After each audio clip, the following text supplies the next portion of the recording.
Hello everyone and welcome to a new video from me. Today, for a change, the AI speaks for me, and there is finally the promised review of my YT Capra. Let's go.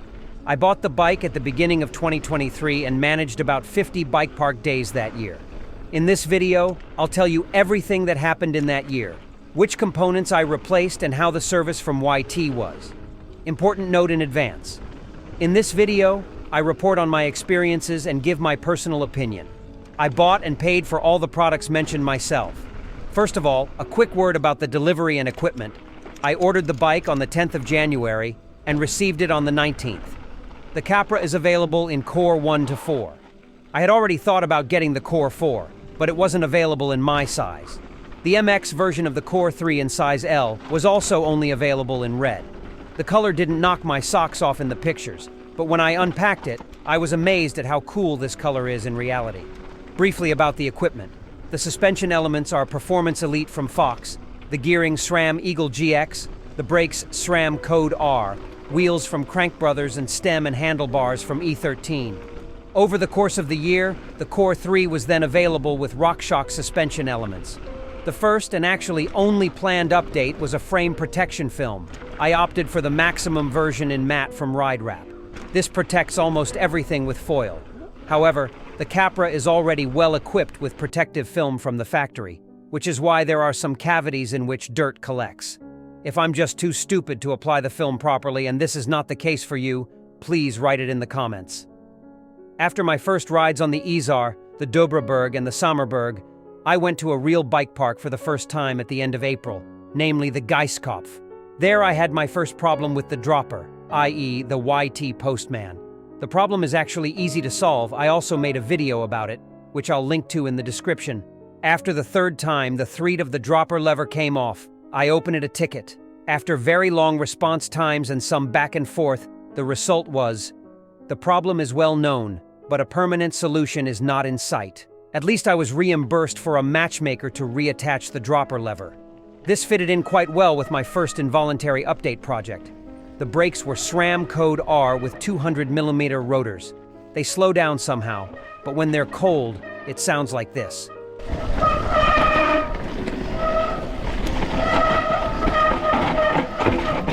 And warm like this.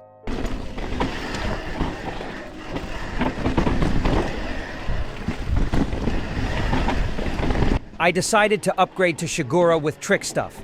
So brake caliper Magura MT5, levers Shimano XT, and brake rotors and pads from Trick Stuff. Since Trick Stuff only has 203mm rotors and not 200mm like SRAM, new adapters were needed. After the Magura pads came off, I switched to Trick Stuff Power and am very happy with them.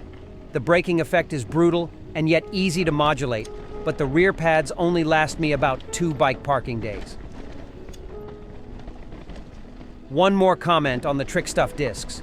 Although they cost a little more than the Shimano or SRAM, you can also break 4/10 down from them instead of just 2, as is usually the case. In July, I went to the bike park Innsbruck for the first time, where I destroyed my rear rim at this point.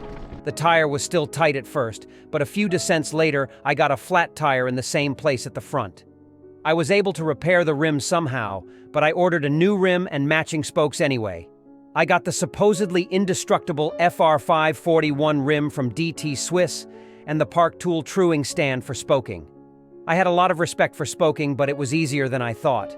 My tip, if you want to do the spoking or truing yourself, get a decent assembly stand and DT Swiss Squarks Pro head as a spoke nipple. It will make your life a lot easier.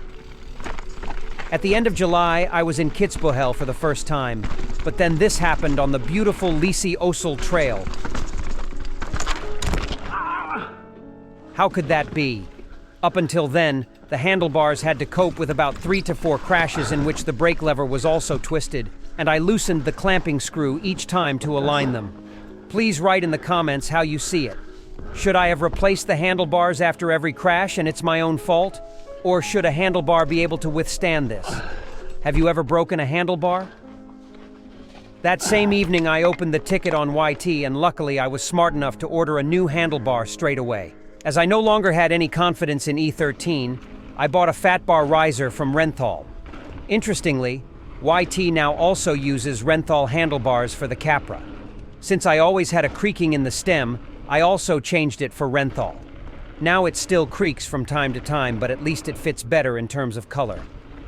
In August, I changed my chain to wax from Optimize and haven't regretted it. The wax lasts much longer than oil and without any mess. I also bent my second Eagle GX rear derailleur, including the derailleur hanger. To avoid having to buy another derailleur hanger, I bought a measuring and alignment tool for derailleur hanger from Park Tool.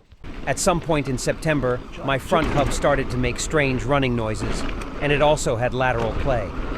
On September 12th, I confidently contacted YT with the problem, and as I already knew the response times, I ordered a new wheel straight away. I had to get something good, so I configured my wheel on Funworks. Rim, again, FR541 from DT Swiss, Red Hope Pro 5 hub, and red spoke nipples.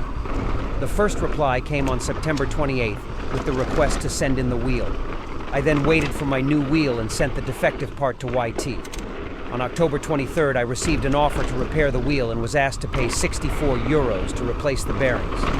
I would be interested in your opinion. I think such bearings should last longer and crank brothers should stick to pedals. I then made my displeasure known and paid, and got the wheel back at the end of November. In this ticket, I also asked about my handlebars. The ticket probably got lost. Then I sent in my broken handlebars and got new ones just in time for the end of the season.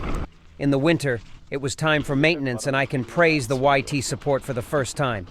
I sent the fork and shock to Fox and needed the invoice. As I no longer had it, I asked YT. This time, the ticket was answered within a few hours, and I had my copy of the invoice. When I removed the fork, I found that the headset was rusty, although the Acros part was actually well sealed and I had already serviced it during the year. As a replacement, I bought a slightly higher quality part from Cane Creek. Finally, I disassembled the rear triangle and was a bit surprised. 4 of the 5 pairs of bearings were tight and 1 pair still turned but was rusted. I reported this to YT as a warranty claim. But you guessed it. Bearings are wearing parts, and it's quite normal for them to break after a year.